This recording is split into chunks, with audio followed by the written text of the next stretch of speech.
नमस्कार दर्शकों, आज मैं आप लोगों के सम्मुख उपस्थित हुआ हूँ।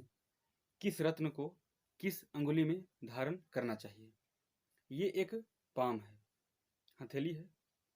हथेली का ये जो थंब फिंगर है, ये अंगूठा, थंब फिंगर, अंगूठा, ये शुक्र की उंगली है। इंडेक्स फिंगर, तर्जनी उंगली, ये आपका बृहस्पति का उंगली है। मिडिल फिंगर, मध्यमा उंगली, ये शनि का उंगली है। रिंग फिंगर, अनामिका उंगली, ये सूर्य की उंगली है। लिटिल फिंगर, कनिष्ठिका उंगली, ये बुध की उंगली है। तो स्वाभाविक सी बात है कि बृहस्पति का रत्न पुखराज पहनना हो तो आप इसमें धारण कर लेंगे आसानी से। शनि का रत्न नीलम पहनना हो आप मध्यमा में धारण कर लेंगे। सूर्य का रत्न माणिक यदि आपको धारण करना है तो आप रिंग फिंगर में पहन लेंगे। बुध का रत्न पन्ना यदि आपको धारण करना है तो आप कनिष्ठिका उंगली में धारण कर लेंगे। लेकिन इसके अतिरिक्त अन्य जो रत्न है, चंद्रमा का रत्न यदि मोती धारण करने का जहाँ पर बात आए तो वहाँ पर आप सर्वप्रथम ये देखिए कि हथेली का जो ये पर्वत है, ये चंद्र का पर्वत कहलाता है। ये जो पर्वत आप देख रहे हैं, ये चंद्र का पर्वत है। चूंकि चंद्रमा का पर्वत के सामने बुध की उंगली है, इसलिए मोती चूंकि बुध की उंगली कनिष्ठिका में ही धारण करना चाहिए। अब इसको दूसरी तौर पर देखें तो चंद्रमा का जो ग्रह मित्र है आप उसकी उंगली में भी धारण कर सकते हैं। चंद्रमा और सूर्य की मित्रता है तो आप मोती रिंग फिंगर में भी धारण कर सकते हैं। चंद्रमा और बृहस्पति की मित्रता है तो मोती आप इंडेक्स फिंगर, तर्जनी अंगुली में भी धारण कर सकते हैं। उसके बाद में अब आती है रेड कोरल, जो कि मंगल का रत्न है, मूंगा। चूंकि मंगल का एक पर्वत यहाँ पर आता है, दूसरी पर्वत यहाँ पर आता है, लेकिन ये देखें तो ये आपकी कनिष्ठिका उंगली है। चूंकि ये बुध का उंगली है और चूंकि बुध और मंगल की आपस में कभी बनती नहीं है, मंगल बुध आपस में एक दूसरे के कट्टर शत्रु होते हैं, तो आपको यहाँ पर कनिष्ठिका उंगली में किसी भी कीमत पर आपको मूंगा पहनना नहीं है। अब विचार करें, मंगल का 3 ग्रह मित्र हैं, सूर्य, चंद्रमा और बृहस्पति। तो चंद्रमा का इसमें तो कोई अंगुली आता ही नहीं है। सूर्य की आती है अनामिका उंगली। चूंकि अनामिका उंगली सूर्य एक अग्नि तत्व का ग्रह है, मंगल भी एक अग्नि तत्व का ही ग्रह है, इसलिए मूंगा आपको पहनना अनामिका उंगली में श्रेष्ठ रहेगा। इसके अतिरिक्त इंडेक्स फिंगर, जो कि देवगुरु बृहस्पति की उंगली है, इसमें भी आप रेड कोरल मूंगा पहन सकते हैं। उसके बाद अब ऐसा है कि कोई व्यक्ति मूंगा भी पहन रहा है, कोई व्यक्ति माणिक्य भी पहन रहा है, यानी दोनों रत्न धारण करे तो ऐसा है कि आप दोनों रत्नों को मिक्स करके अनामिका उंगली में पहन सकते हैं। यदि आप अलग अलग पहनना चाहते हैं तो उसके लिए आप मूंगा को इंडेक्स फिंगर में पहन सकते हैं। उसके बाद में अब आती है बुध का रत्न पन्ना, जो कि कनिष्ठिका उंगली पहले ही बताया जा चुका है।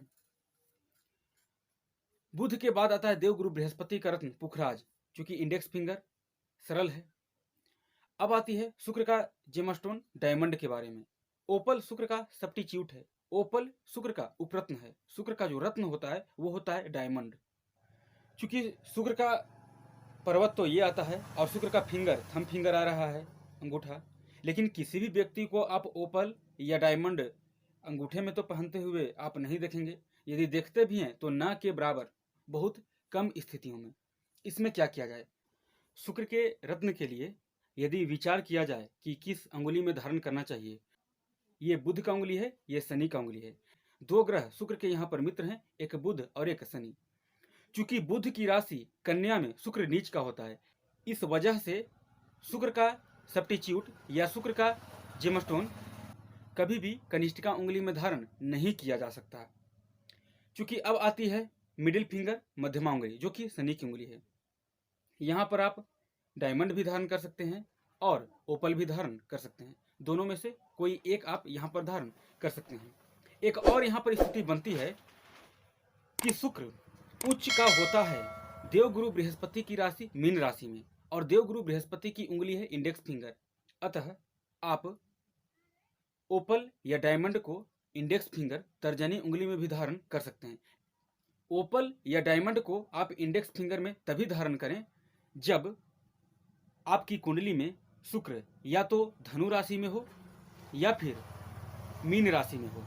उस स्थिति में धारण करने से आपको श्रेष्ठ लाभ देखने को मिलेंगे। इसके अतिरिक्त शनि का रत्न अगर हम देखें तो नीलम, चूंकि नीलम के लिए ऑलरेडी ये बना हुआ है। अब राहु का रत्न के बारे में आते हैं, तो चूंकि राहु का रत्न होता है गोमेद, हालांकि किसी भी व्यक्ति को जल्द गोमेद पहनने की सलाह नहीं दी जाती है।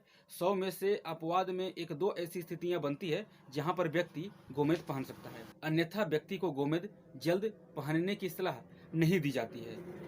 लेकिन फिर भी यदि गोमेद कोई व्यक्ति धारण करना चाहता है तो वो शनि की उंगली में धारण करे, क्योंकि शनि और राहु की मित्रता होती है। उसके बाद में अब आते हैं केतु का रत्न लहसुनिया के बारे में। अगर कोई लहसुनिया धारण करे तो कोई भी व्यक्ति लहसुनिया या तो बुध की उंगली कनिष्ठिका में, शनि की उंगली मध्यमा में धारण कर सकता है। अतिरिक्त मंगल का रत्न को अगर हम ले लें मूंगा को, तो चूंकि मंगल उच्च का होता है मकर राशि में। मकर राशि किसकी राशि है? तो शनि की राशि है। इस वजह से इस फिंगर में भी मंगल का रत्न मध्यमा अंगुली में भी धारण किया जा सकता है। ये आप तभी धारण करें जब आपकी कुंडली में मंगल मकर या कुंभ राशि में विराजमान हो और आपकी कुंडली में मंगल की स्थिति बन रही है कि आप उसका रत्न धारण कर सकते हैं, तब, अन्यथा ऐसे नहीं। अमूमन व्यक्ति यदि नीलम धारण करता है तो उसे मूंगा उसकी कुंडली में अलाउ नहीं होती है। यदि कोई व्यक्ति मूंगा धारण करता है तो नीलम उसे अलाउ नहीं होती है। ठीक उसी प्रकार बुध का रत्न एमरोल्ड के बारे में मैंने यहाँ बताया, बुध का रत्न पन्ना का बताया मैंने कनिष्ठिका उंगली, और चंद्रमा का रत्न मोती यहाँ पर इसमें धारण करना।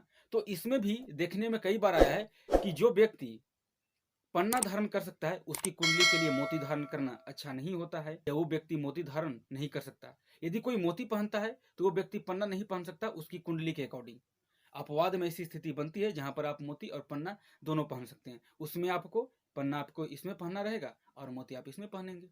यदि आपको किसी कारणवश नीलम और मूंगा दोनों पहनने की स्थिति हो आपकी कुंडली के अकॉर्डिंग, तब क्या करें?